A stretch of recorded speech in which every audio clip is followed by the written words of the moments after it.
আমরা যখন কোনো নতুন প্রতিষ্ঠান তৈরি করি সেই প্রতিষ্ঠানের প্রয়োজন হয় একটি লোগো, অথবা আমরা অনেকেই আছি যারা অনলাইনে বিজনেস করি, ফেসবুক, ইউটিউব, হতে পারে বিভিন্ন ওয়েবসাইট, সেক্ষেত্রেও কিন্তু লোগোর খুবই প্রয়োজন। আপনাকে না চিনলেও আপনার লোগোটা দেখে কিন্তু যে কেউ আপনার কোম্পানিকে জানতে পারবে, চিনতে পারবে। তো আজকের ভিডিওতে আমরা খুবই চমৎকার লোগো তৈরি করব শুধুমাত্র মোবাইল ফোন ব্যবহার করে। তো চলুন সর্বপ্রথম আমাদের প্লে স্টোর থেকে পিক্সেলল্যাব নামে একটি অ্যাপ্লিকেশন ইনস্টল করে নিতে হবে। পিক্সেলল্যাব ওপেন করে নিচ্ছি। পিক্সেলল্যাবটি ওপেন করার পর ঠিক এরকম একটি ইন্টারফেস চলে আসবে। এরপর আমরা এখান থেকে এই টেক্সটটিকে ডিলিট করব। তারপর এই আইকনে ক্লিক করে কালার অপশনে চলে আসব। এখান থেকে প্লাসের আইকনে ক্লিক করব। দেন এখান থেকে আমাদের একটা ব্যাকগ্রাউন্ড কালার ক্রিয়েট করতে হবে। তো আমি এভাবে একটা কালার ক্রিয়েট করে নিলাম। দেন রাইট অপশনে ক্লিক করব। এরপর এই অপশনে ক্লিক করে টেক্সটে ক্লিক করব। কর্নারে একটা টেক্সট চলে আসবে, এটাকে টেনে এখানে আনতে হবে। এরপর ডাবল ট্যাপ করে এটাকে এভাবে ডিলিট করব। এবার আমরা আমাদের কোম্পানির নামের কিছু লেটার দিয়ে লোগো তৈরি করতে পারবো। তো ধরুন যদি আপনার কোম্পানির নাম হয় ন্যাচারাল ফুড, সেক্ষেত্রে আমাদের দুইটি লেটার নিতে হবে, এন এবং পি। তো আমি নিয়ে নিলাম। দেন ওকে অপশনে ক্লিক করব। এরপর আমরা এখান থেকে এটাকে বড় করব। নেক্সট আমরা চলে আসবো এই সাইডে। এখানের মধ্যে পেয়ে যাব ফন্ট, এখানে আসতে হবে। আসার পর মাই ফন্টে ক্লিক করতে হবে। আপনারা অনেকেই জানেন না কিভাবে পিক্সেলল্যাবে ফন্ট ইউজ করতে হয়। যদি না জেনে থাকেন ভিডিও ডিসক্রিপশন বক্সে একটি লিঙ্ক দেব ভিডিওর, ওই ভিডিওটি দেখে নেবেন। তাহলে আশা করি খুব সহজেই পিক্সেলল্যাবে ফন্ট অ্যাড করে ব্যবহার করতে পারবেন। আমি এখানে যে ফন্ট ব্যবহার করছি সেটার নাম আমি আপনাদের দেখিয়ে দিচ্ছি। বন্ধুরা, প্রথম ফন্টটি হচ্ছে AZONIX, ঠিক আছে? এটাও বিভিন্ন লেটারের জন্য আপনি ইউজ করতে পারেন। এবং দ্বিতীয়টি হচ্ছে এটাও আপনারা চাইলে ব্যবহার করতে পারেন। দেখতে পাচ্ছেন আমাদের টেক্সটটা কিন্তু অন্যরকম চলে আসছে।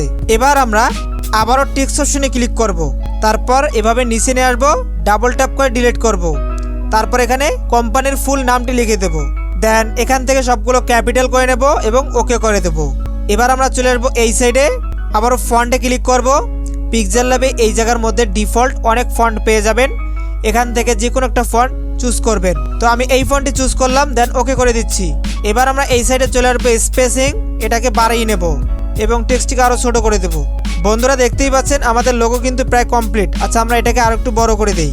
আমরা চাইলে এটার কালার চেঞ্জ করতে পারবো। এর জন্য এটা সিলেক্ট করে কালারে চলে আসবো। এখান থেকে চাইলে সলিড কালার ব্যবহার করতে পারি অথবা গ্রেডিয়েন্ট কালারও ইউজ করতে পারি।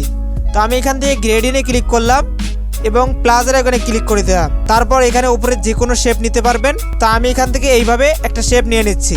ডাইন সাইডে আমি কালার দেবো এখান থেকে এইটা, এবং বাম সাইডে আমি কালার দেব, দেখি কেমন আসে। দেন ওকে করে দিচ্ছি। বন্ধুরা দেখতেই পাচ্ছেন খুবই চমৎকার লাগছে। আপনার কোম্পানির নামটি যদি এরকম না হয় তো আপনারা এখান থেকে লেটারটি চেঞ্জ করে দেখতে পারবেন। অনেক সুন্দর সুন্দর মডেল আপনারা পেয়ে যাবেন। দেখুন আমি এখান থেকে ডিকে দিয়ে দিলাম, সবগুলো ক্যাপিটাল করে দিচ্ছি। দেখতেই পাচ্ছেন কত চমৎকারভাবে চলে আসছে। তারপর আমরা যদি এখান থেকে আর দেই, দেখা যাক এরকম একটা চলে আসছে। খুবই চমৎকারভাবে ডিজাইনটা হচ্ছে এবং খুব ইজিলি হচ্ছে। ফন্টে ক্লিক করে আমরা যদি দ্বিতীয় ফন্টটি ইউজ করি তাহলে আমরা ভালো রেজাল্ট হতে পেতে পারি। দেখুন আমি এখান থেকে দিয়ে দিচ্ছি SK, দেখা যাক না, এটার মধ্যে তেমন ভালো কোনো রেজাল্ট আমরা পাচ্ছি না। তবে এই ফন্টটার মধ্যে কিন্তু অনেক সুন্দর সুন্দর রেজাল্ট আমরা পাচ্ছি, দেখতেই পাচ্ছেন। তো সবকিছু কমপ্লিট হয়ে গেলে আপনারা এখান থেকে শেয়ার বাটনে ক্লিক করবেন। তারপর এখানে ডিফল্টে ক্লিক করে আল্ট্রা করে অথবা ভেরি হাই করে সেভ টু গ্যালারি অপশনে ক্লিক করবেন। তাহলে আপনাদের লোগোটি গ্যালারিতে সেভ হয়ে যাবে। তো বন্ধুরা এই ছিল আজকের ভিডিও। যদি ভিডিওটি ভালো লাগে অবশ্যই ভিডিওতে লাইক করে দিবেন। যারা চ্যানেলে নতুন দর্শক অবশ্যই সাবস্ক্রাইব করবেন।